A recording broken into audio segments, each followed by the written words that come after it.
Bueno, entonces hoy vamos a hablar de queratitis micótica. Les propongo los siguientes subtemas. Entonces vamos a hablar de la epidemiología, patogenia y los factores de riesgo, la etiología, la presentación clínica, el diagnóstico, tratamiento y artículos propuestos.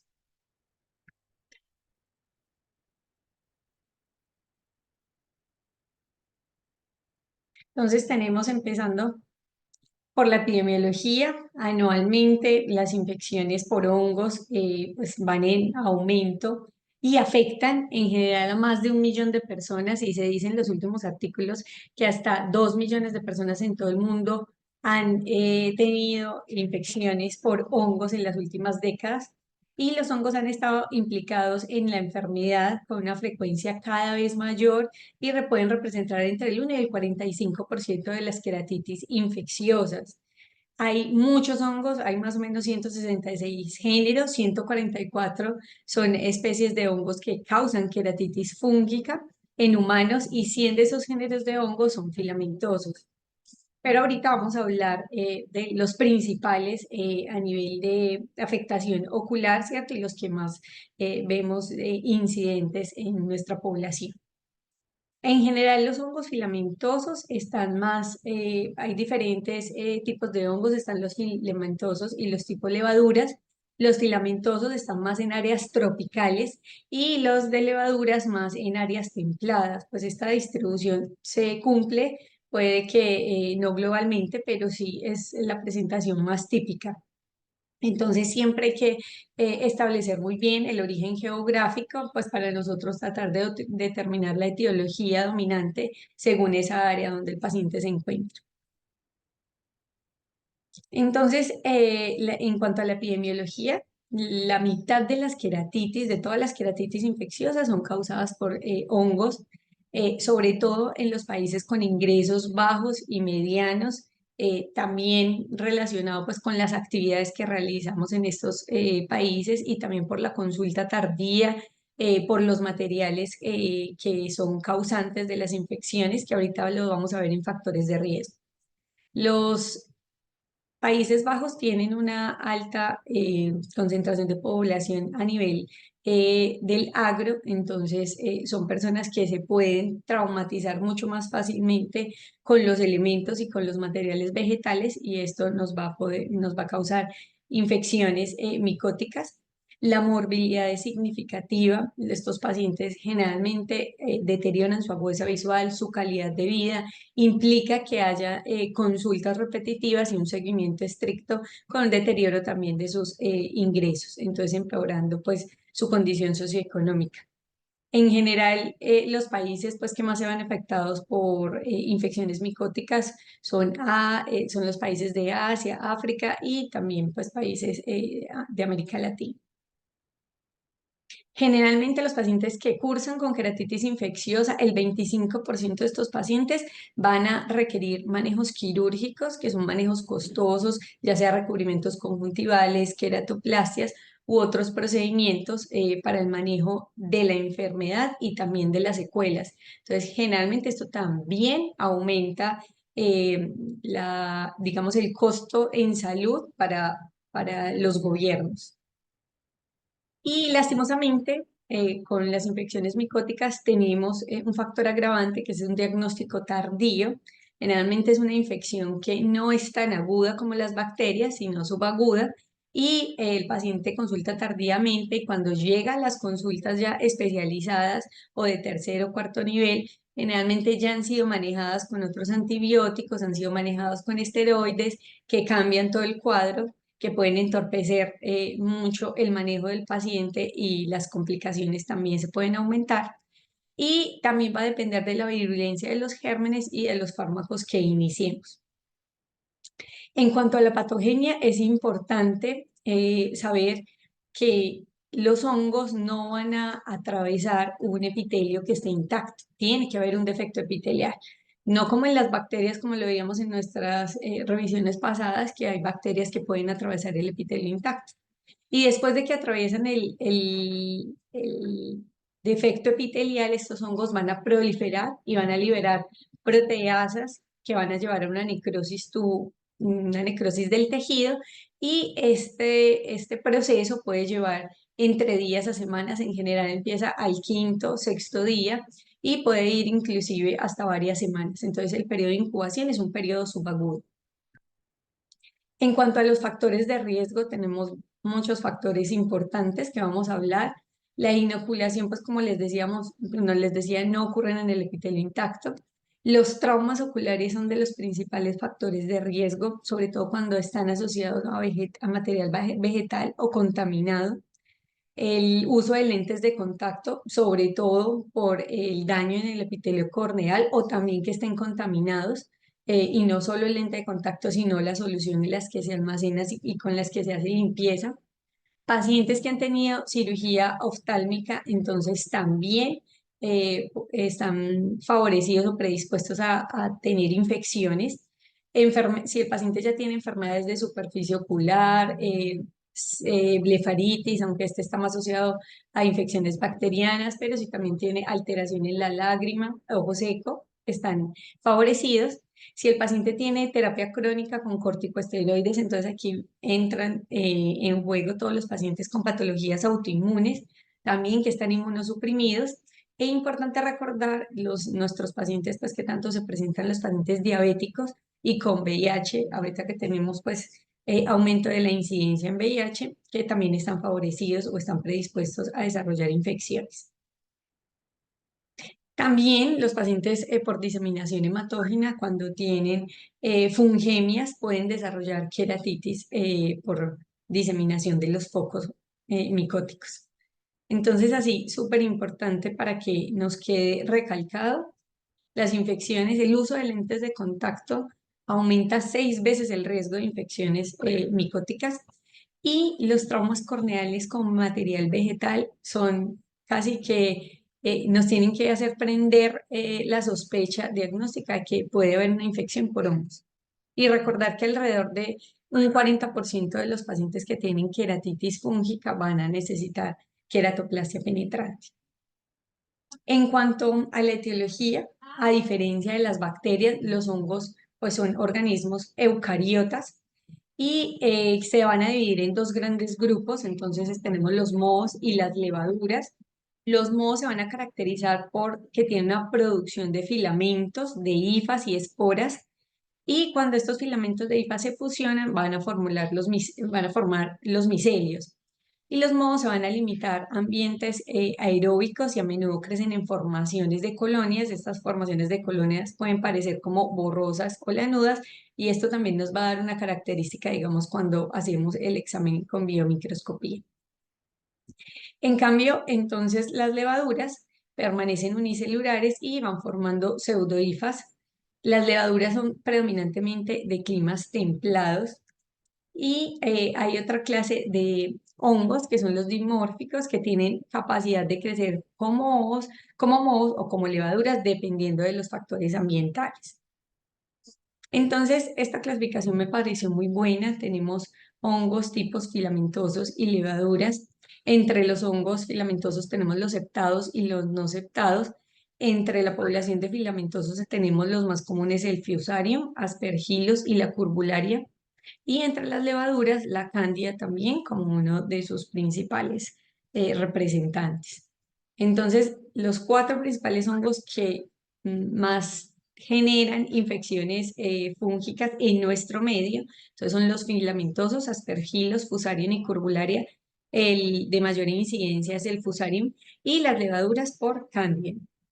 Aquí vemos esta imagen, esta fotografía que nos muestra tinciones en la microfotografía A. Entonces vamos a unas tinciones que van a mostrar la presencia de hifas ramificadas, perdón, en esta hifas ramificadas y son compatibles con fusarium. Esto es muy característico. Y aquí una tinción con CD15 que va a mostrar una infiltración densa de neutrófilos que es común en las infecciones por hongos. En cuanto a la sintomatología clínica, pues va a ser muy común los síntomas en las queratitis infecciosas, entonces se va a parecer también a una sintomatología por bacterias. Vamos a tener dolor ocular, el paciente también se nos va a quejar de ojo rojo, lagrimeo, puede que curse con secreción mucopurulenta o purulenta. Fotofobia, también va a tener alteración de la agudeza visual y va a tener sensación de cuerpo extraño. En cuanto a la presentación clínica, es muy importante las características que se observan y que pueden ser comunes en los pacientes, aunque como lo dije ahorita, cuando hay manejos previos se puede entorpecer y se puede cambiar completamente las manifestaciones o puede, digamos, manifestarse de una manera que pareciera bacteriana versus micótica, entonces se puede entorpecer como nuestro diagnóstico, pero en general, las infecciones micóticas van a tener unos infiltrados que son color blanco grisáceo o blanco amarillento. Los bordes van a ser difusos con los márgenes irregulares. Nosotros los describimos como márgenes plumosos. Va a presentar exudados cremosos y los bordes elevados. Y va a haber infiltrados estromales que en general van a llegar hasta estroma posterior, o sea, unos infiltrados profundos. Y es importante saber también que es común la manifestación de lesiones satélites alrededor de la córnea. Ahorita vamos a ver otra imagen que da un aspecto mucho más similar de estas lesiones satélites. También se han observado, pues aparte de las lesiones satélites, placas endoteliales en las infecciones micóticas. Sin embargo, fuera del área de infiltración celular, el estroma corneal suele ser menos hematoso, o así lo describen los libros. Puede presentarse también hipopión. A diferencia del hipopión, también puede formarse en infecciones bacterianas, pero los textos describen que en general el hipopión por infecciones micóticas es un poco más fibrinoso. Hay hongos que nos pueden producir pigmento, como en esta fotografía de un paciente que tuvimos en el servicio del HV, un paciente con una queratitis por curbularia, entonces nos va a producir un pigmento café de la lesión.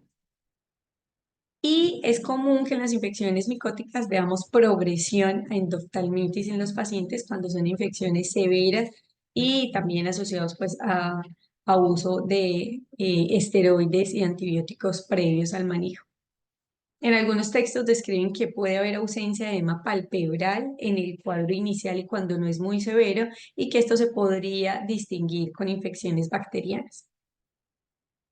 Aquí vemos un caso de una queratitis por hongos, aquí hay una por cándida y otra por fusarium. Veamos esos bordes en esta primera fotografía, unos bordes que son irregulares, no están bien definidos, se ven plumosos. Hay un infiltrado central mayor. Aquí pues nos falta la tinción, pero sí hay un defecto epitelial y también vemos el hipopio. Y en este por cándida un aspecto como de botón pareciera, y también con lesiones satélites, también con hipopia. Aquí también tenemos otras imágenes, el aspecto clínico de una úlcera fúngica típica. Aquí en esta primera no se encontró un cultivo, no se pudo tipificar bien, pero sí se encontraron en la preparación de KOH se determinó que había pseudohifas. En la lámina B, entonces vemos una infección por Fusarium. Aquí vemos ese infiltrado cremoso como grisáceo. En la microscopía confocal, entonces vemos también el aislamiento, la visualización del Fusarium. En esta imagen C, entonces también tenemos otra imagen por Fusarium. Y en la última imagen vemos un Exeriolium, que es otro hongo no muy típico en un paciente que tuvo un examen, que tuvo un antecedente de una queratoplastia. En esta otra imagen vemos una infección micótica por una cándida en un paciente después de un trasplante. Entonces vemos esta infiltración. Aquí se ve pues que hay depósitos también de pigmento importante. Aquí vemos cómo está ese infiltrado cremoso y también la asociación de hipopia. En estas dos imágenes que son de nuestro servicio de oftalmología, entonces también tenemos una queratitis por fusarium. Miren estos bordes irregulares con lesiones satélites como blanco grisácea con la importante reacción inflamatoria. Acá también por un fusarium de nuestro servicio. Y en esta también imágenes también de Cándida, esta por Cándida y las dos primeras por Fusarium. En general, cuando las infecciones son severas y nos llegan tardía, puede haber una progresión rápida a endoftalmitis. Este es un caso que se publicó en el 2020-21 en un paciente que tenía una artritis reumatoidea y estaba siendo manejada con biológicos. Cómo desarrolla una queratitis micótica. Vemos acá cómo está la córnea infiltrada, difusa, los bordes no podemos esclarecer o definirlos muy bien con hipopia, luego con la tinción, como se ve el grande compromiso y el defecto epitelial importante en la ultrabiomicroscopía, cómo se ve depósito de una placa endotelial y en la ecografía, cómo hay ecos que sugieren una endoftalmitis, una progresión de la enfermedad. El paciente, pues acá se le ve la progresión o diferentes días, tomas fotográficas de su infección y cómo requirió manejo con queratoplastia. Lastimosamente, en la queratoplastia pues hubo signos iniciales de rechazo, pero el paciente conservó una buena agudeza visual. Para hacer el diagnóstico, entonces, es esencial que tengamos siempre tomas de muestras. En general, la Asociación Americana de Oftalmología nos recomienda siempre tomar muestras cuando hay una úlcera corneal que sea grande y central, también cuando el paciente tiene antecedentes de cirugía de córnea o que tenga características atípicas o los infiltrados sean multifocales. Entonces siempre vamos a hacer la evaluación microbiológica que va a incluir pues el frotis, cultivo, los raspados de córnea con varios medios para cultivar y para poder identificar los gérmenes. Entonces Gram y KOH, el KOH pues nos va a servir muchísimo para nosotros identificar las queratitis micóticas. Vamos a tomar los cultivos, agar sangre, agar chocolate, pues que esto nos sirve más para bacterias y agar sauro, entonces el que más nos va a servir para nosotros hacer la detección de hongos. Y también el tioglicolato, pues por protocolo lo pedimos. Caicofluor también cuando queremos detectar hongos. Y recordar que aunque la tasa de cultivo pues no es tan alto, los de cultivos positivos que puede ir entre 38 y 66%, pues debemos intentar siempre tomar cultivos y ojalá pues en las instituciones hubiera un personal determinado o fijo para realizar los cultivos, porque se ha notado que cuando el personal es el mismo y se dedica o se especializa a una sola área, digamos a cultivos oftalmológicos, pues la tasa de cultivos asciende inclusive hasta el 90% de cultivos positivos. Hay otras ayudas diagnósticas que también nos van a ayudar a identificar los hongos. Entonces tenemos la PCR, que tiene una sensibilidad y una especificidad alta. Lo que pasa es que por costos no es un examen que se haga de manera rutinaria.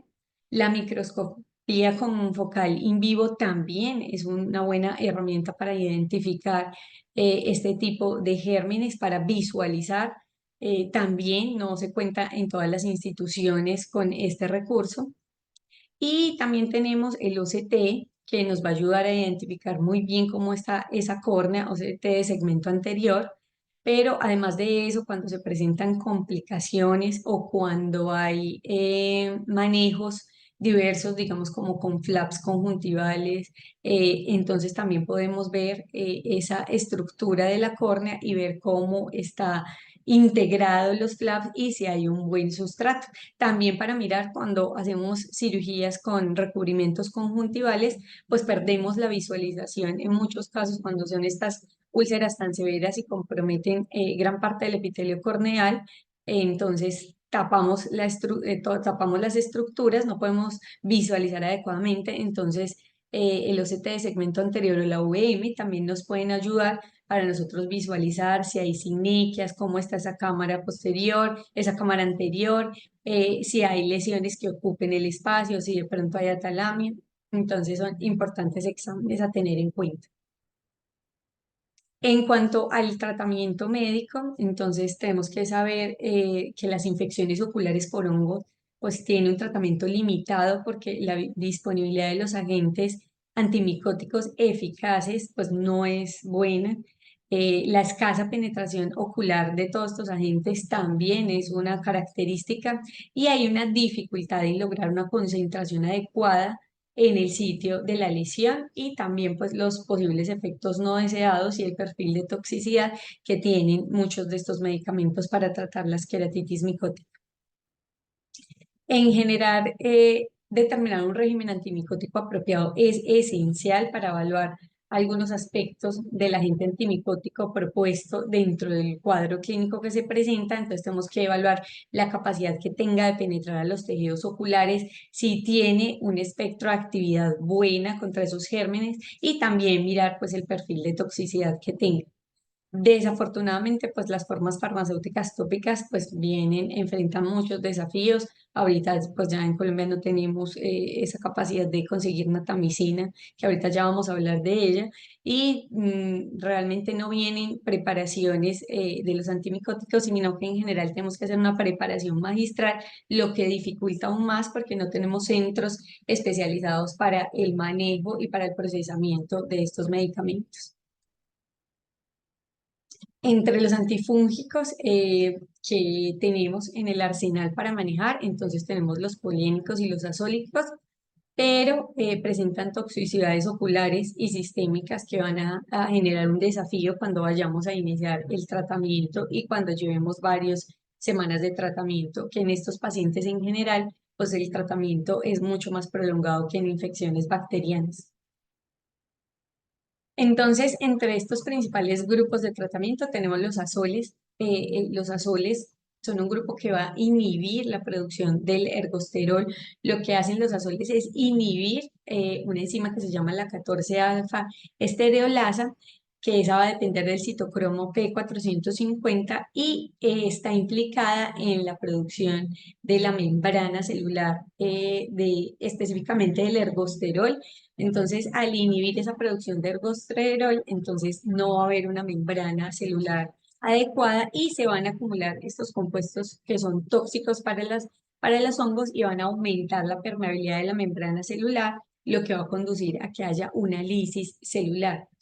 En los azoles, entonces, tenemos el boriconazol como pues uno de sus principales representantes, pero también hay imidazoles o triazoles, también tenemos fluconazol, posaconazol, otros medicamentos que ya vamos a ir bien.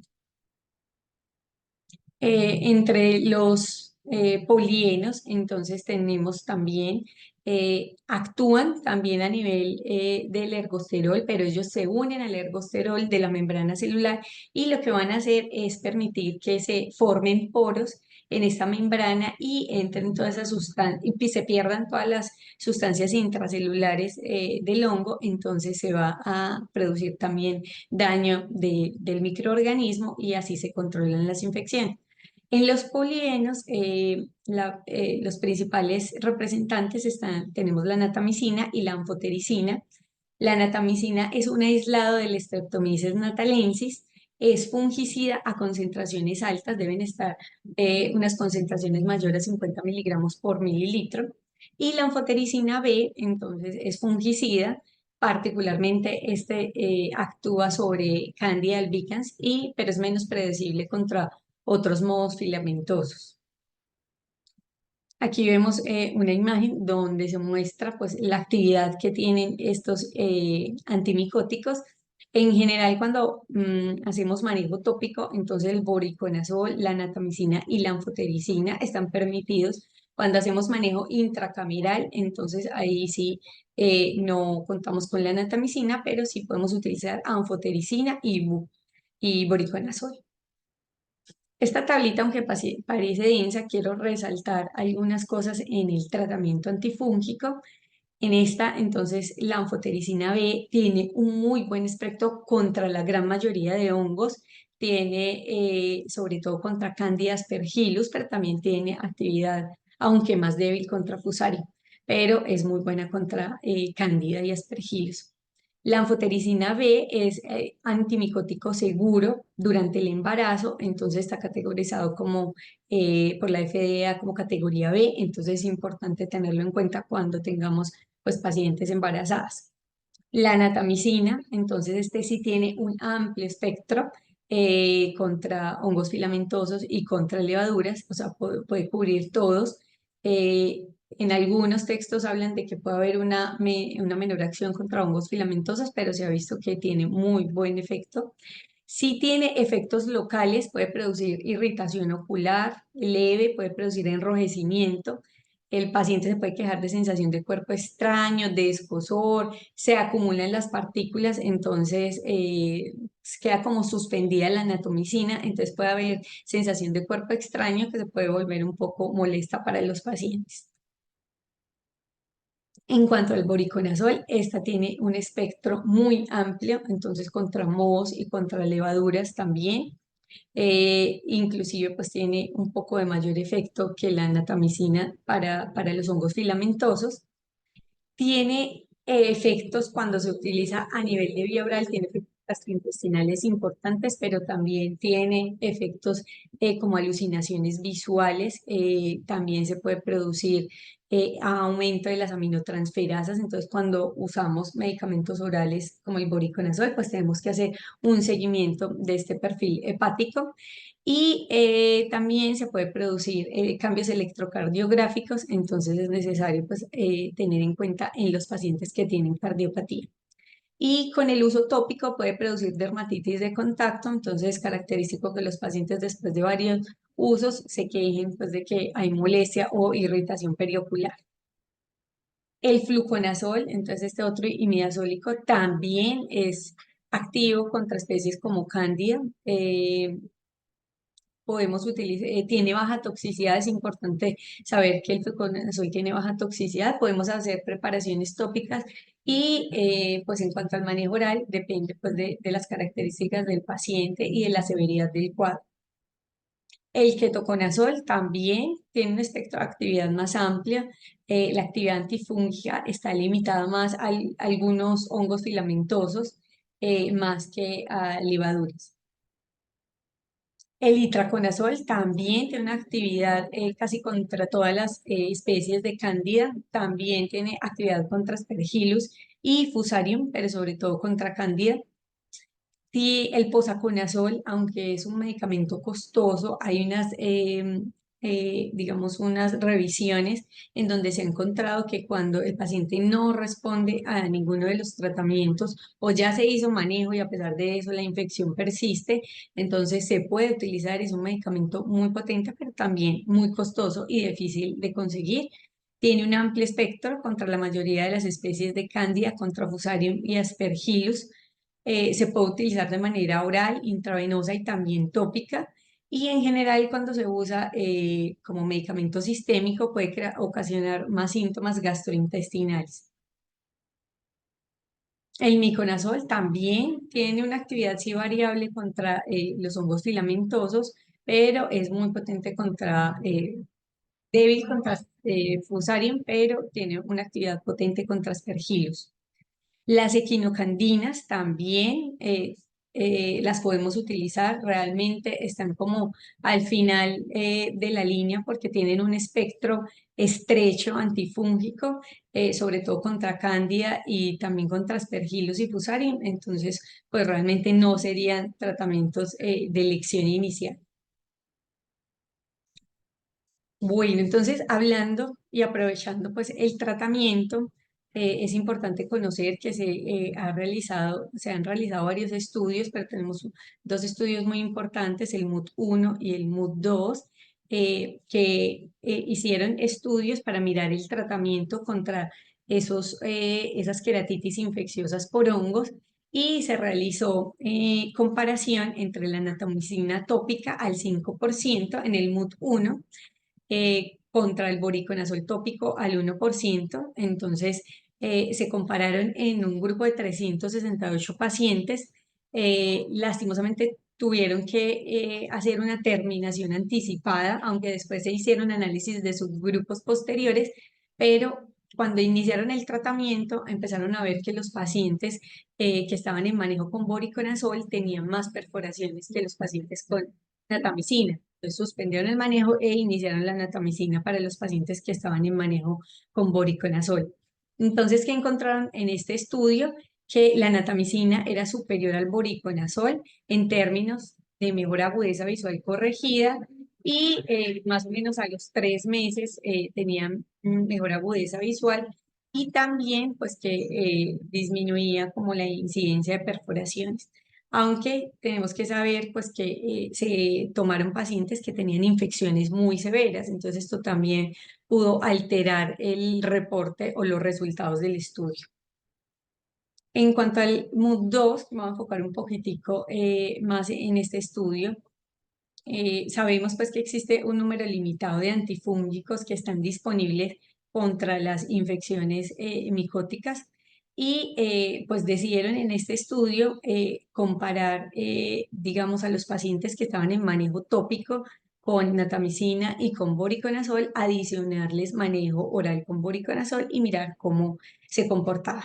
Entonces, este ensayo clínico aleatorizado multicéntrico fue doble ciego, estaba controlado con placebo, se desarrolló en India y Nepal entre los años 2010 y 2015 y se tomaron 2.133 individuos que fueron seleccionados con los criterios de inclusión. Ya vamos a ver que luego, pues, ya haciendo los criterios de exclusión y retirando los pacientes que no cumplían con todos los criterios, pues quedaron menos.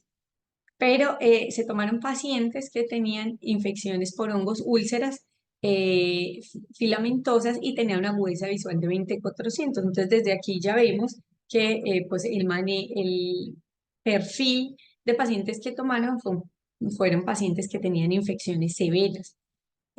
Fueron todos esos pacientes aleatorizados pues para recibir tratamiento con voriconazol oral versus placebo y todos los pacientes estaban recibiendo gotas antimicóticas tópicas.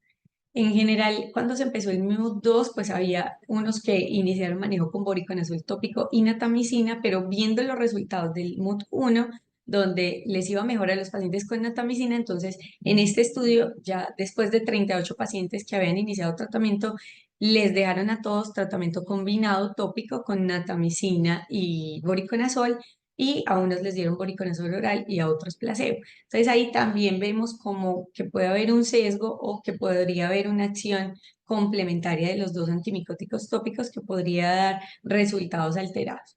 Pero bueno, continuando entonces con este estudio, el MUD2, a los pacientes se les inició manejo con voriconazol, 400 miligramos 2 veces al día en las primeras 24 horas y luego se seguía con 200 miligramos 2 veces al día por 20 días. También, pues ellos tomaron esta dosis según el peso del paciente. Pacientes que tenían menos de 40 kilos, inicialmente no los incluyeron en el estudio, pero después ajustaron manejo según el peso y los pacientes que eran delgados, entonces no se les iniciaba con una carga de 400 miligramos, sino con una de 200 miligramos y se seguía manejo con 100 miligramos al día. Todos los pacientes recibieron voriconazol tópico al 1% y natamicina al 5%, pues con el resultado que ya tenían del MUD1. El resultado primario, digamos, ellos estaban mirando si había una tasa de perforación corneal o si había necesidad de llevar una queratoplastia penetrante en los 3 meses y estaban buscando resultados secundarios, si había una curación microbiológica pues después de iniciado el tratamiento, si había revitalización adecuada, si había una mejor agudeza visual, si el tamaño del infiltrado disminuía y si la cicatriz que quedaba a los 3 meses era menor o no, a las 3 semanas y a los 3 meses. Y también pues querían determinar si había tasas de complicaciones con el manejo con voriconazol oral. Entonces, aquí vemos cuántos pacientes iniciaron el estudio, 2.133, pero fueron excluidos una alta cantidad de ellos, 1.893. Hay unos que no cumplían todos los criterios, otros que declinaron la participación en el estudio, otros que se fueron con complicaciones muy severas, pues casi que inmediato, entonces pues no lo asociaron, no quisieron ingresar estos pacientes pues para no dar falsos y terminaron en el estudio 240 pacientes. 121 se les inició el manejo con placebo oral y 119 se les inició el manejo con voriconazol. Se les hizo seguimiento, pues, inicial, cada 3 días les hacían seguimiento, luego a las 3 semanas y después cada 3 meses para concluir todo el análisis. Ellos encontraron entonces en el reporte de infecciones que el agente etiológico que más se presentaba era el fusario, seguido del aspergillus y también pues ya de curvularia y otros eh, hongos. Finalmente, ¿qué encontraron? Que no hubo beneficio de adicionar boriconazol. Los resultados no mostraron que hubiera disminuido la tasa de perforación o que, digamos, los pacientes que hubieran necesitado queratoplastia se disminuyeran. Entonces, no fue significativo. No hubo diferencias tampoco en agudeza visual a los 3 semanas ni a los 3 meses y tampoco hubo cambios en el tamaño del infiltrado ni en el tiempo de la reepitelización de la córnea. Ellos tenían la sugerencia, aunque no fue estadísticamente significativa, de que el fusarium podría tener menor tasa de perforación o necesidad de queratoplastia, digamos cuando se usaba pues, oral, pero esto no fue significativo, entonces no quedó como una recomendación expresa, sino como una sugerencia. Y encontraron que con el voriconazol oral, como vimos ahorita en las reacciones adversas, pues había un aumento de las aminotransferases en un grupo de esos pacientes y también algunos tuvieron alucinaciones visuales. Ellos encontraron pues que la limitación de su estudio de MUD2 pues estaba dada por varios factores. Uno, que habían tomado pacientes que tenían una gravedad del cuadro importante. Algunos de estos pacientes tenían tratamiento previo antimicótico, también fluconazol, otros medicamentos. Y también que ellos se limitaron a dar recomendaciones de la dosis de voriconazol según el peso, pero no según las concentraciones séricas. Y en otros estudios se había visto pues que era necesario pues, realizar concentraciones séricas, tomar niveles del medicamento para saber si tenía una buena concentración o no, porque muchas veces si no hacemos un seguimiento, digamos, de los niveles, podríamos no tener una buena concentración. Susan, te Sí, señor. interrumpo un momentico para darle paso a un comentario que tiene el doctor Pedro Navarro. Adelante, Pedro, Perfecto. buenos días. Hola, buenos días. Buenos días, Eh, doctor. sí, bueno, con relación a estos estudios hay mucha discusión realmente, y especialmente con el MUD 2. El MUD 1, pues fue categórico en sus resultados y obviamente demostró que el uso de la natamicina era superior al voriconazol. La realización de la segunda fase o el MUD 2, pues de entrada en el diseño, ese estudio tuvo muchos problemas. Uno, eh, la primera pregunta es ¿por qué utilizaron dos antimicóticos tópicos sabiendo que la natamicina era superior? O sea, no había ninguna razón para utilizar el voriconazol tópico, pues porque ya ellos habían contestado esa pregunta con el primer ensayo clínico, donde habían demostrado que definitivamente la eficacia de la natamicina era muy superior al voriconazol. Eso es el primer comentario. El segundo comentario es que dentro del diseño del estudio se le dio libertad a los médicos que participaban, que además del tratamiento que se les estaba dando bajo el protocolo, ellos tenían libertad de utilizar tratamientos alternos a libre demanda, lo cual pues trae una gran cantidad de sesgos de confusión porque no sabemos si esos tratamientos que ellos daban podían haber influenciado el desenlace que se iba a medir en el protocolo.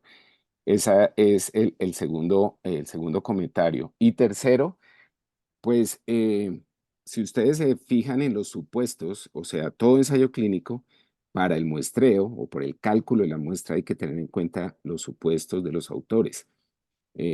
Revisamos, obviamente, el supuesto principal y era qué era lo que esperaban los investigadores en cuanto a diferencia con con relación al desenlace que ellos querían medir, que era tiempo de epitelización. Y el supuesto de los autores era que esperaban una diferencia utilizando el voriconazol oral, además del tratamiento estándar tópico, una diferencia del 15% entre los dos grupos. Si uno hace ese muestreo, el cálculo para ese estudio da alrededor de 1.300 pacientes. obviamente ellos no lo consiguieron. Primero porque ellos intentaron, evaluaron al inicio, creo que 2.133 pacientes con este diagnóstico, pero finalmente no pudieron incluir sino alrededor de 240.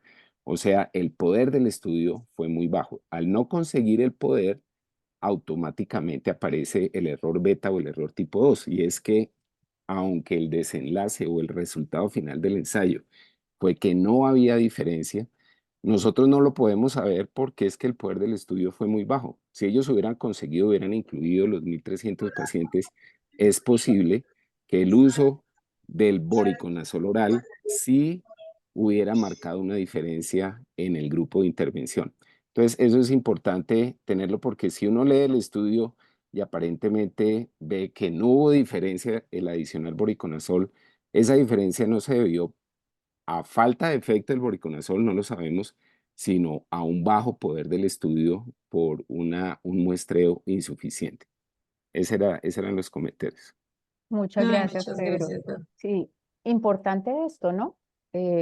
Para tenerlo en cuenta, porque aunque uno pues toma este estudio como un referente, como tú dijiste, el primero contundente, el resultado, ¿sí? Natamicina superior a voriconazol. El segundo, con estos errores, pues podrían dejar la puerta abierta para que en casos de severidad importante, tratados con natamicina, se les pueda adicionar al tratamiento voriconazol oral. No sería, digamos, descabellado a pesar del resultado alterado de este estudio. Muchas gracias, Pedro, por tu intervención. Continúa, Susan. Gracias. Y también quería pues adicionar, digamos, en nuestra institución, el Hospital Universitario, hemos tenido muchos casos por fusario muy severos. Muchos de ellos pues han terminado en endoftalmitis, evisceraciones, pero nos ha ayudado mucho el acompañamiento por infectología. Y en los casos severos, infectología siempre nos indica adicionar boriconazol oral. A pesar de este reporte del estudio, pues ellos consideran pues que en un paciente que tiene condiciones delicadas o que los casos son severos, pues hacer un poco más sería mejor para el paciente, y realmente hemos tenido casos muy buenos de respuesta adecuada y que sí hemos visto que ha mejorado el pronóstico o la evolución del paciente. Y algo que acabé de leer también en el chat del doctor Pedro, muchas gracias, que yo no nombré, en los casos de queratitis micótica, coloca el doctor, por hongos filamentosos están asociados a trauma vegetal, entonces fusarium sobre todo, pero los diabéticos y los inmunosuprimidos están predispuestos a micosis por levaduras, entonces eso tenerlo en cuenta. Los inmunodeprimidos o suprimidos, entonces más por levadura. Es verdad, aunque es clásico el trauma vegetal asociado a fusarium, fíjate que nosotros en el hospital tenemos mucha úlcera micótica en pacientes que andan en moto y han tenido cuerpos extraños en la córnea. Muchísimo, sí. Eh, y entonces, pues sí, lo clásico es lo anteriormente expuesto, el trauma vegetal y fusarium, pero ojo con eso. eh, Casi que, y no sé por qué, no sé la razón de por qué en esos casos de esos cuerpos extraños de los pacientes de moto que andan en moto tienen esa etiología, ¿no? Yo creo, doctora, que es porque eh, más por trauma con insectos. Yo lo que he visto en los pacientes prefieren cuerpo extraño. En moto Ajá, es, pues, lógicamente la velocidad que va una persona en moto y no tiene visera, sí, mucho contacto con insectos. Entonces pienso que puede estar más por ese lado. también posiblemente, sí. Muy bien, Bueno, muchas continuando gracias. entonces Continúa. con el tratamiento, entonces en la búsqueda de estos artículos y de manejo de queratitis infecciosa, me encontré también pues manejo con clorexidina. Entonces la clorexidina pues siempre lo conocemos como un agente biocida que es antiséptico de amplio espectro y pues yo lo tenía más asociado a manejo de microorganismos bacterianos, pero también se ha utilizado en oftalmología, inclusive durante más de 30 años, digamos también como conservación de gotas, pero también para esterilización de lentes de contacto y para tratar queratitis fúngica y queratitis por acantamoeba.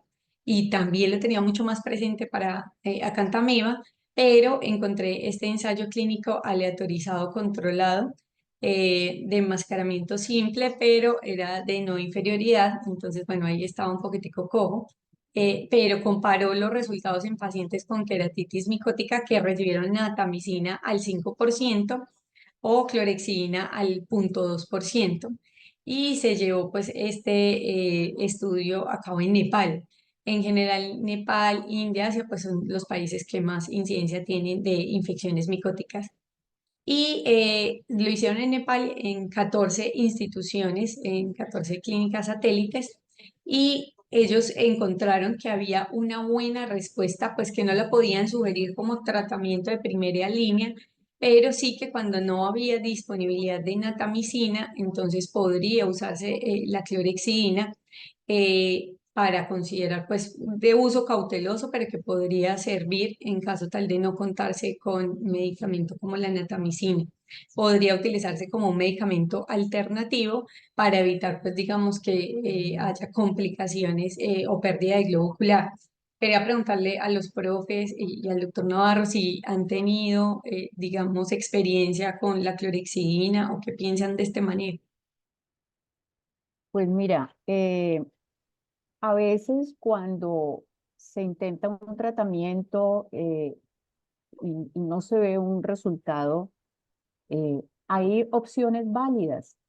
Eh, Básicamente una cosa que hay que comentar es que en estos tratamientos largos uno va viendo que el defecto epitelial mm, no se va cerrando, sino que se va formando, haz de cuenta, como una costra, ¿sí? Sobre la superficie de la úlcera. Y esta es una de las causas por las cuales los antimicóticos no penetren bien. Entonces, una recomendación al lado, y muy importante, es debridar, quitar esa placa, ¿sí? Para permitir la penetración de los antimicóticos. Pero sí, digamos que con clorexidina yo directamente no he tenido experiencia. Recuerdo alguna vez de haber usado sulfaplata en un caso desesperado donde se había usado de todo y era una úlcera de casi el 100% de compromiso en extensión.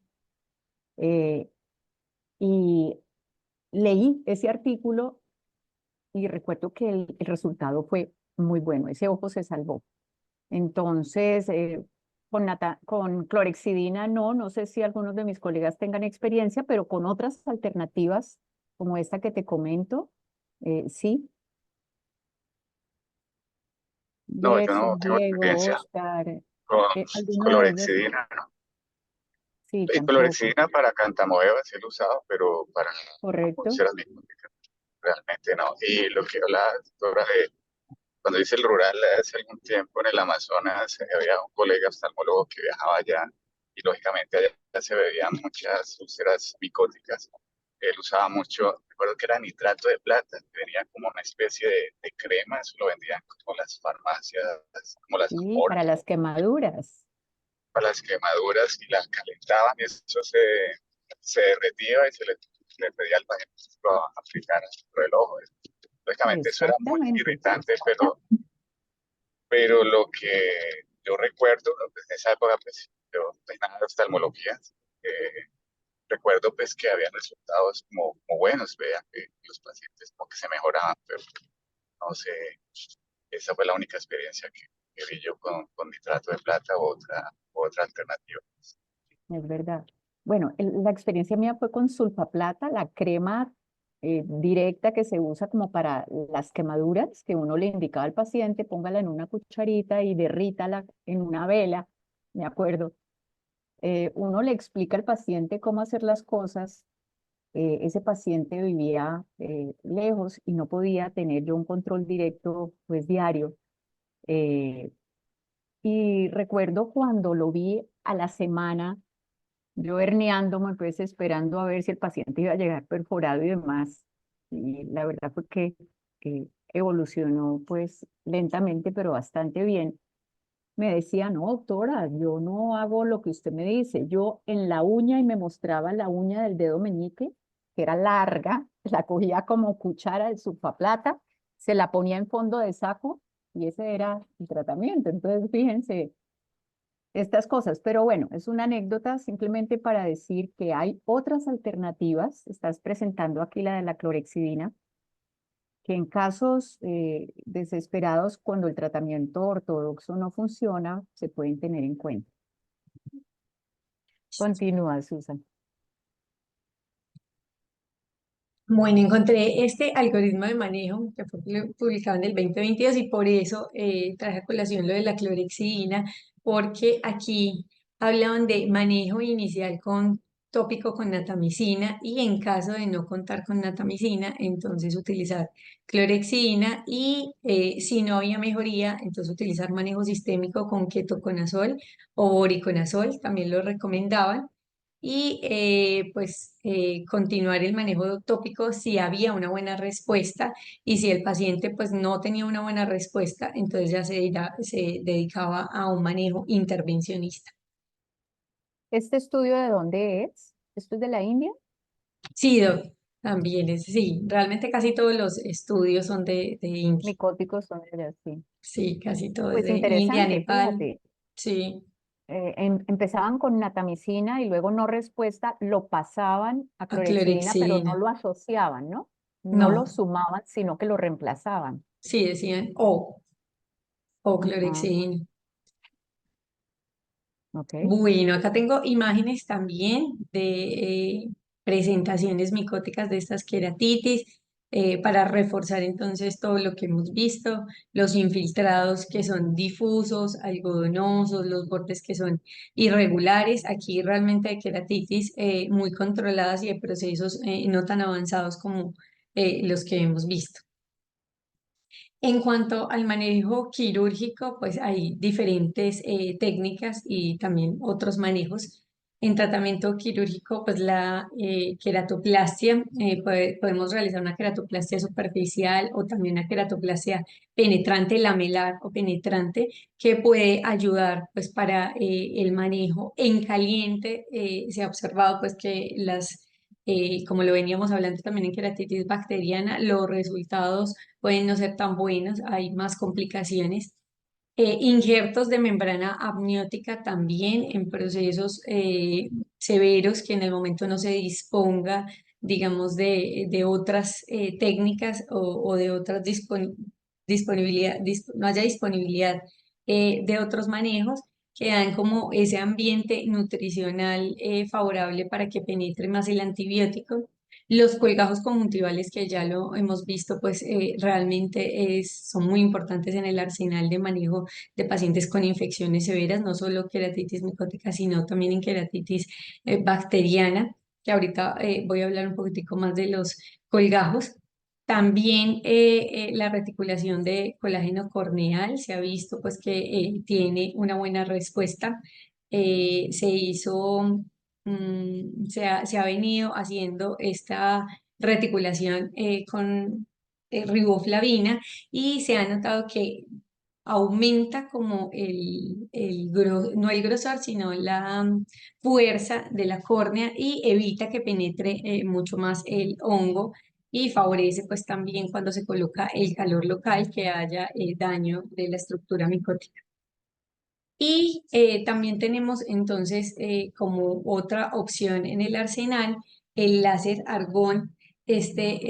No tiene tantos estudios, pero sí se ha visto unos muy buenos resultados porque esa acción o el calor que produce daña directamente el ADN, el ARN de los patógenos y aumenta la resistencia de la destrucción enzimática del estroma corneal por parte del microorganismo. Perdón, Realmente eso sí, en la Susan. reticulación de colágeno. Ok. Eso De lo que has es. mencionado en estos cuadros, tal vez con lo único que yo realmente no comulgaría es con los injertos de membrana amniótica. ¿sí? Si uno decide en estos pacientes hacer un colgajo, obviamente esto tiene mucho valor porque ahí vamos a llevar sangre vascular, ¿sí? Vasos a esa lesión que nos van a servir incluso para que medicamentos sistémicos como lo que acabamos de mencionar nos puedan ayudar. Eh, Lo realmente que las yo leía, células, pues hablaba de que la membrana promovía la cicatrización de las heridas y que, pues, sí, realmente no son muchos los estudios, pero tenía una acción antiinflamatoria y antimicrobiana que promovía como la mejoría del epitelio. Entonces, pues no hay una no encontré pues, una revisión sistemática o un metaanálisis así reciente que apoye, pero sí, pues se recomienda, perdón que ahí no me aparece de la referencia. referencia, pero es en esta del 2022 de Donovan, de estrategias de manejo de infecciones micóticas. Probablemente cuando ya haya eh, digamos, como asepsia del tejido, ya está tratado y puede haber sí, un cierre epitelial lento o difícil. Pero cuando la enfermedad está activa, la verdad, pues por lógica realmente no creo que estaría tan indicado como si un colgajo pediculado vascular, ¿no? Conjuntival. Pero bueno, Sí. es mi No, y impresión. realmente nosotros, por ejemplo, en el hospital, no, membrana amniótica para infecciones tampoco, no las Para colgamos. micóticas, no. Bueno, Perfecto. aquí tenemos unas fotografías cortesías del doctor López, que me las facilitó de pacientes que ha tenido con queratitis micótica. Acá vemos ese infiltrado blanco grisáceo con hipopión, con reacción inflamatoria y manejo con láser argón, o sea, y cómo ha sido exitoso el manejo con láser. Otra también, otra queratitis micótica, también es todos estos casos por fusarium con adelgazamiento importante de la córnea y también el manejo con láser. Y este otro paciente también con queratitis micótica que se llevó a FLAP, a recubrimiento conjuntival y cómo se le realizó también una VM, perdón, no CT, para valorar esa estructura corneal y ver cómo se había casi que integrado ese flap y no había casi ninguna lesión estructural a nivel de la córnea. A mí me gustaría que el doctor López nos hablara un poquito de su experiencia con el láser argón, porque me parece importantísimo en estos casos de queratitis micótica, donde no hay un adelgazamiento corneal importante. Todos sabemos que las úlceras bacterianas tienden sí, a extenderse por contigüidad, en cambio las micóticas tienden como a taladrar la córnea sí, generar estas placas endoteliales, etcétera. Pero, ¿qué utilidad o qué has visto, Gerson, que tú en urgencias ves tanta patología micótica con el uso de argón? ¿Cuál es tu indicación? Si es Pues, después de X tiempo de haber instaurado el tratamiento, etcétera. pues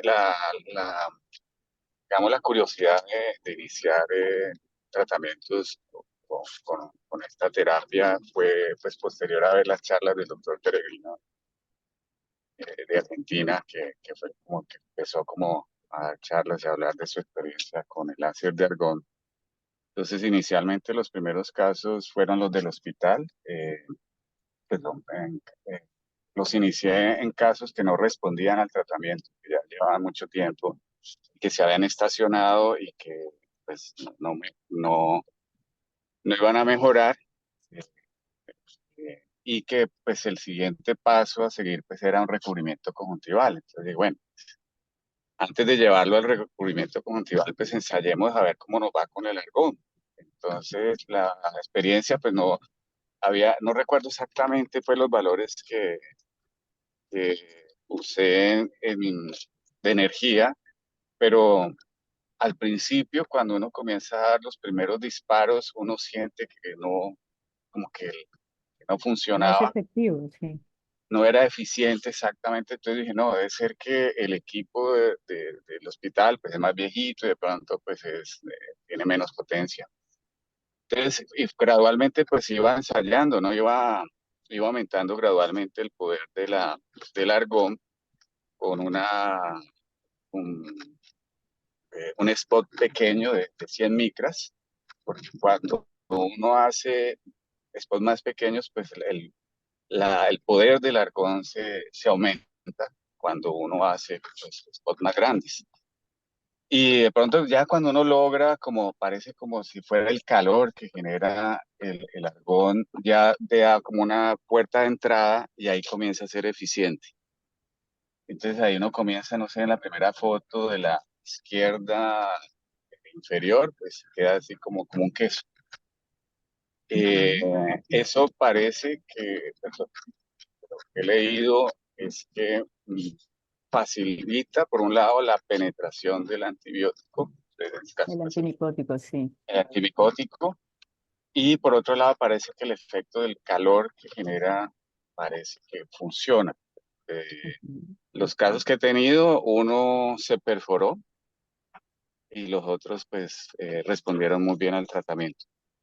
Ahora pues vamos a iniciar un protocolo ahí en el hospital para hacer un diseño pues adecuado y eh, para comenzar a reclutar, digamos, pacientes, obtener criterios a cuáles pacientes vamos a iniciar o no esta terapia. Hemos tenido pues hablando con los Alex y con el doctor Salamanca, hay un problema pues como de aprobación por cuestiones éticas, buenos días, cuestiones de ética, que hay que manejar muy bien en el hospital y entonces estamos como en ese En ese proyecto, problema pero muy de interesante. diseñarlo de forma, Ujú. sí, Yo te entonces sugiero ahí también está. hablar con el doctor Pellegrino, porque Sí, recientemente estuve oyendo estas charlas que daban durante la pandemia, ¿sí? Y él hablaba de pues, de esta alternativa. Él usa spots grandes, ¿no? De 500 micras. Eh, sí, pero, pero yo creo que con pero Spot habla de grandes tocar mucha energía y pisar mucha mucho. Eso energía. fue lo que, sí, pero bueno, hay que creerle al que tiene más Claro. experiencia. Sí, y Excelente. eso. Bueno, listo. Gracias, Gerson. Gerson. Sí, Adelante, Pedro. dale, Pedro. No, yo creo que con el comité de ética no hay ningún problema si obviamente además del argón, los dos grupos tienen el tratamiento estándar. O sea, el grupo de intervención es el tratamiento estándar que ustedes le dan a estos pacientes con queratitis micótica más el argón y el grupo control el tratamiento estándar. Los comités de ética en investigación son celosos cuando obviamente se va a hacer una intervención novedosa donde no se conoce el resultado, donde no hay un protocolo o no hay una publicación seria de alto nivel de evidencia para aplicarlo en los pacientes. Pero si a los dos grupos se les da el tratamiento estándar, que es con lo que se tratan los pacientes normalmente, o sea, el tratamiento tópico bajo el protocolo que ustedes tengan con los medicamentos que a ustedes les gusta, y en el grupo de intervención, que es donde se va a probar el efecto del argón, se agrega ese estándar más el argón, ahí no hay ningún problema, no hay ningún problema y no habría, mejor dicho, el comité no tendría De ninguna objetar, sí. razón para rechazar el protocolo. Si ustedes ponen obviamente el tratamiento estándar en un grupo y al otro solo le ponen argón, obviamente que en el análisis ético del protocolo, pues eso no se va a poder porque están poniendo en riesgo los pacientes del grupo de intervención. Entonces, si ustedes utilizan el mismo tratamiento de base, que es lo que se hace normalmente, y quieren probar el efecto aditivo de una nueva intervención, no van a tener ningún problema. Mira que estoy de acuerdo con Pedro, ¿no? Ujú. Eh, Aquí se le puede sumar una alternativa sin quitar la evidencia de la base del tratamiento médico eh, antifúngico. Perfecto. Ah, Continuemos muchas gracias. entonces, muchas gracias. Jesús David, por aquí él solo a mano. Sí, Susi, buenos días para todos. Adelante, adelante, Jesús David. Acá agregar que el doctor Pellegrino, pues como en el artículo original en el que describe la técnica que fue en el 2013, utiliza fluoresceína. Eso. Ajá. Y lo segundo es que después, como en el 2016, él comparó el uso del láser argón con la inyección de voriconazol intracameral o intraestromal, perdón, eh, en pacientes que tuvieran pues como una queratitis micótica recalcitrante. Y el objetivo de ese artículo era a quién le iba mejor. Todos los pacientes tenían la terapia estándar y lo que compararon fueron el láser argón versus el voriconazol. Y en el estudio, pues que no recuerdo los datos precisos, eh, fue superior el láser argón comparado con el voriconazol. Con el En esos casos, voriconazol pues, intraestromal. Sí, intraestromal, señora. es Eso es lo que cierto. quería creer. Yo quería hacer una pregunta para los profes. Nosotros en este momento, pues en el hospital usamos el voriconazol porque lo tenemos a mano, pero pues somos conscientes que no es el medicamento ideal. No tenemos natamicina en Colombia en este momento, pero hablando con una residente que venía de Bogotá, que estaba rotando aquí en la clínica, hablando sobre el tema, ella me decía que en Bogotá, no sé si Pedro de pronto nos pueda tener alguna experiencia, es que estaban usando un medicamento que se llama natamicin, que se usa en la industria de alimentos. Yo me puse a investigar, pues a buscar por internet y eso es natamicina, pero viene en polvo y viene en frascos de 100 gramos y, y pues sí, efectivamente lo usan pues para que no crezcan hongos en los alimentos. Eso viene en polvo. ¿Ustedes tienen alguna experiencia en la manipulación de esta natamicina que se usa en la industria pues, de alimentos? Porque es barato, cuesta el frasco de 100 gramos 85.000 pesos. Y entonces quería saber si ustedes tienen alguna experiencia en la manipulación de este producto. No, Gerson, no lo he usado. Aquí, obviamente, en secreto, les cuento que hay una natamicina que viene de la India. Eh, Obviamente eso viene, digamos, por correo de las brujas, porque obviamente no tiene registro en Vima aún, pero es lo que hemos estado usando en algunos pacientes. Lo del polvo, me imagino que pues eso hay que reconstituirlo con solución salina balanceada o hacer la preparación en gotas, pero realmente no tengo información y ninguna de las centrales de mezclas, el de la Clínica Barraquer, el iLab, el Magilab, están produciendo ya, aquí hay 4 eh, laboratorios de fórmulas magistrales, ninguno está haciendo natamicina tópica en este momento, parece que no tienen la materia prima, que generalmente la traen creo que de la India y de China, pero no está disponible. ¿Y cómo, Gerson, te dijo la residente que preparaban allá ese polvo de natamicin? Pues lo que ella me dice que era, tenían un pin químico farmacéutico que les ayudaba a hacer esa combinación, pues ya no me supo decir, pues, con todo el Sí, porque interesante pues tener esos recursos. yo lo busqué pues sí, efectivamente. No sé si se puede lograr y ser una alternativa pues muy económica, porque Por trae 100 supuesto, gramos y cuesta 85.000 pesos, pues eh, imagínate. sí. Entonces, pues de pronto hablando con un químico farmacéutico que quisiera la dilución o nos ayudara pues a dejarlo al 5%, pues sería como interesante, ¿no? Maravilloso. Y el que tú dices, Pedro, que usan traído de la India sin registro INVIMA, sería interesante conseguir pues el contacto pues para ensayarlo, porque imagínate, no debe ser costoso tampoco, pero bueno, alternativas.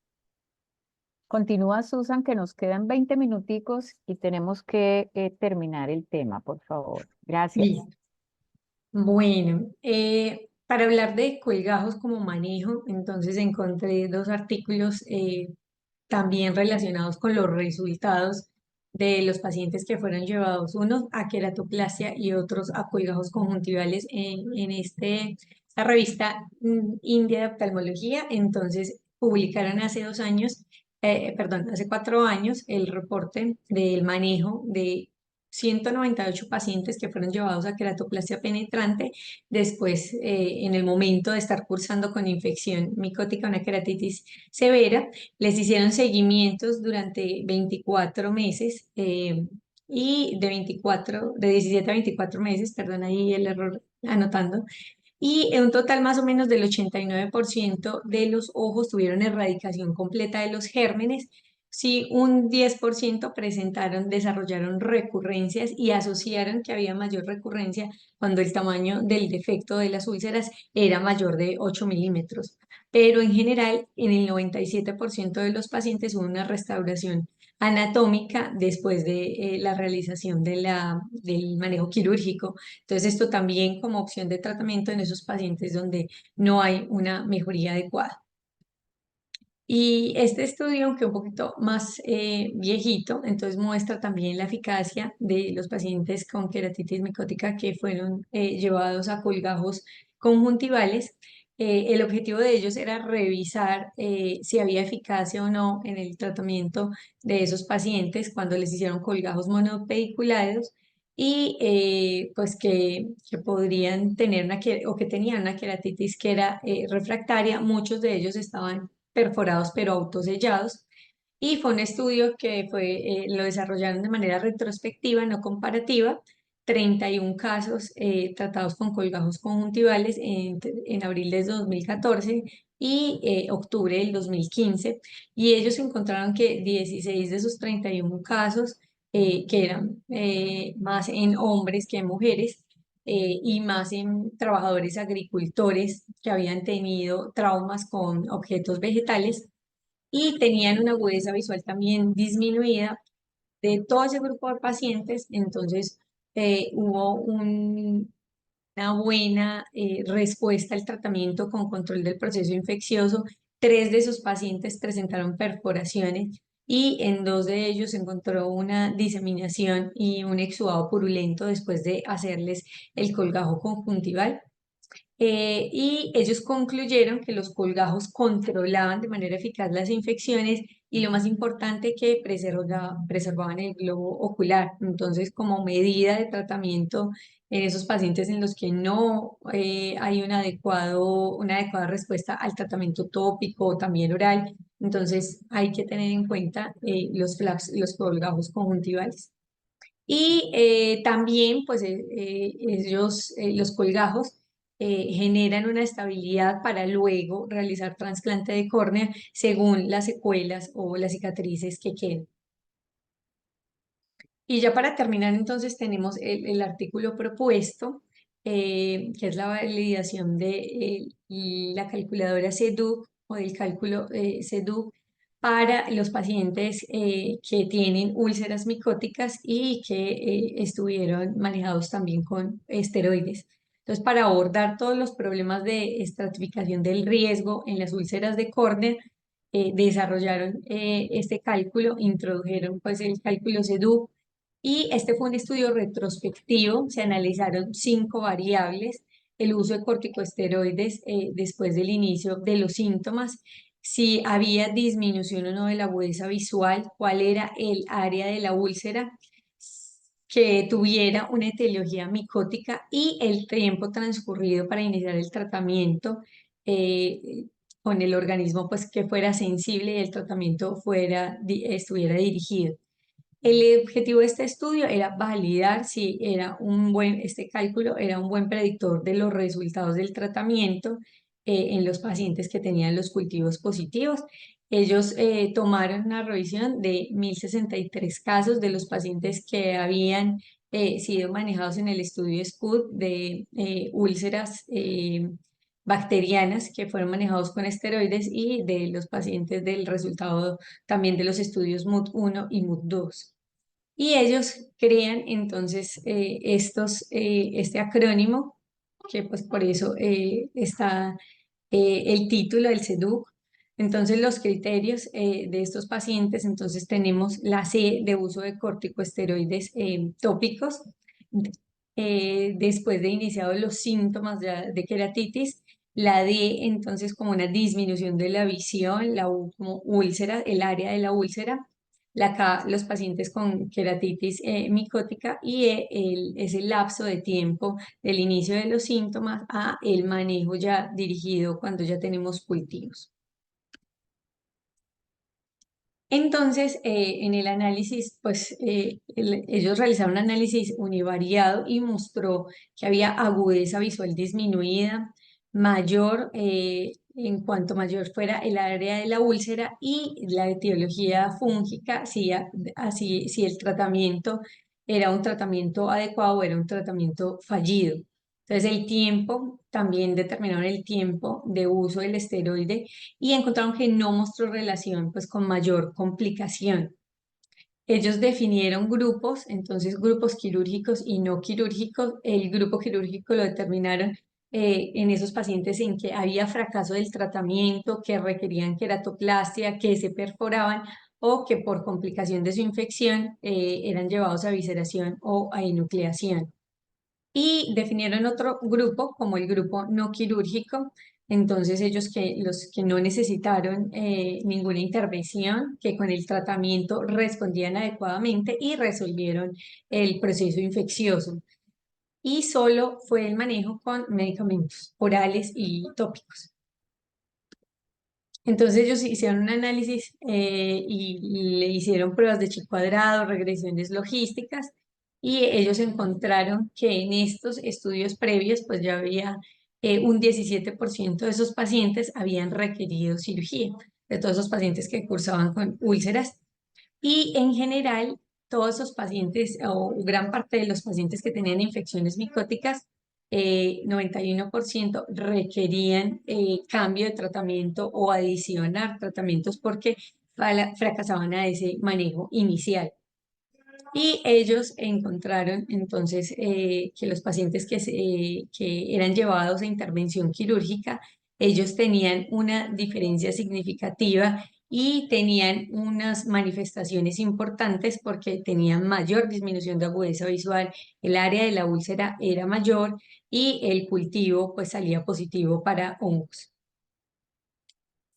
Entonces, pues en estas gráficas donde nos muestran los estudios y los pacientes que fueron analizados con exclusión del cultivo y con inclusión del cultivo, en este no tenían reporte y después ya tenían otros pacientes con el reporte ya diagnosticado de queratitis fúngica y hacen la relación LOR y encuentran que todos los pacientes tienen un factor de riesgo importante, digamos el OR mayor de 1, entonces todos los que usaron corticosteroides previos, los pacientes que tenían una agudeza visual disminuida y los pacientes que tenían un área grande para las úlceras, con las úlceras entonces tenían ese factor de riesgo para complicaciones y para un mal desenlace. En los pacientes que tenían ya cultivo diagnosticado con hongo, ellos encontraron también una relación significativa en ese uso de los esteroides, pues hay un OR mayor de 1, también la agudeza visual disminuida, el tamaño de la úlcera, la etiología fúngica y el tiempo del inicio de los síntomas también fue mayor de 1 como factor de riesgo. En estas imágenes, en estas gráficas de imagen bajo la curva, de datos bajo la curva, se nos muestra que son superiores a 0.5 en general. Entonces, todas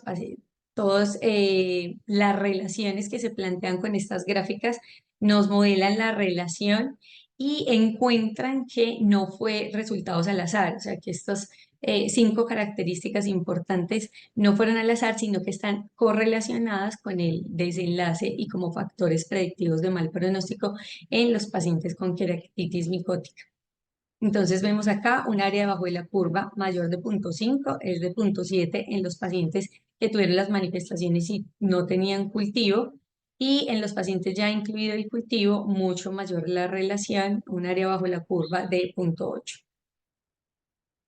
Ellos encontraron entonces en su discusión y casi que concluyeron que el uso de esta calculadora y de estas 5 variables ayuda, es una buena herramienta para evaluar los riesgos en los pacientes que tienen queratitis o en los que estemos sospechando queratitis micótica, y que tiene factores prospectivos independientes en las queratitis infecciosas.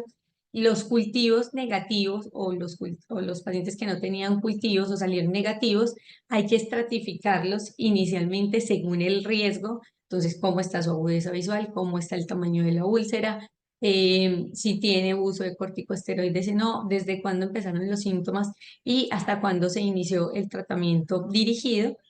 Y si encontramos que estos pacientes tienen factores de riesgo, aparte de eso, tienen estos factores predictores de mal pronóstico, debe iniciarse un tratamiento agresivo o derivar prontamente a corneólogo. Y también mostró, pues que, perdón. Y también pues en los modelos o en los grupos donde tenían los cultivos positivos, pues mostró mayor tasa de predicción, mayor éxito en predecir si iba a fracasar o no el tratamiento, pues teniendo en cuenta todas las manifestaciones clínicas y estos criterios. El uso de los esteroides, ellos encontraron que finalmente no afectó los resultados del estudio y no mostraba como una mayor complicación. De todas maneras, todos esos pacientes pues, fueron sometidos también a tratamiento antimicótico.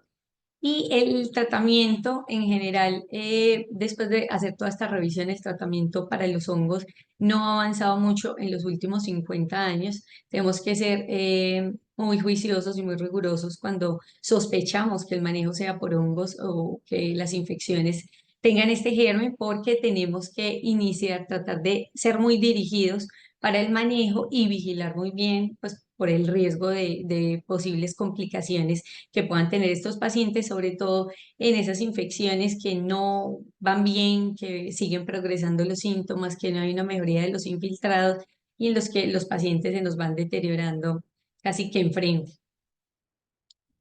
Y eso era lo que tenía para hoy. Bueno, muchísimas preguntas. gracias, Susan. Un tema bastante importante, eh, de muy difícil manejo, al cual cuando estamos enfrentados, pues todos le tenemos muchísimo respeto. Como tú concluiste ahí en la diapositiva, en los últimos 50 años no ha habido muchas cosas nuevas. Sin embargo, agarrarnos de todas estas cosas que se han ensayado, por ejemplo, el cross-linking en estos pacientes es en los que menos efecto tiene, ¿sí? Cross-linking en infecciones, la etiología micótica es la que menos bien va. El uso del argón láser, la impregnación, me imagino que hay otros mediadores en Bascom Palmer están usando, ¿te acuerdas? Rosa de Bengala, asociado con el láser eh, para ensayar el manejo pues, de estas úlceras que no han respondido bien a tratamientos iniciales, lo que está proponiendo Pellegrino con el argón láser y fluoresceína, etcétera. Tratamientos alternos que, como mencionaste, la clorexidina tópica, como sacamos a relucir el sulfaplata o el nitrato de plata, podría tenerse en cuenta.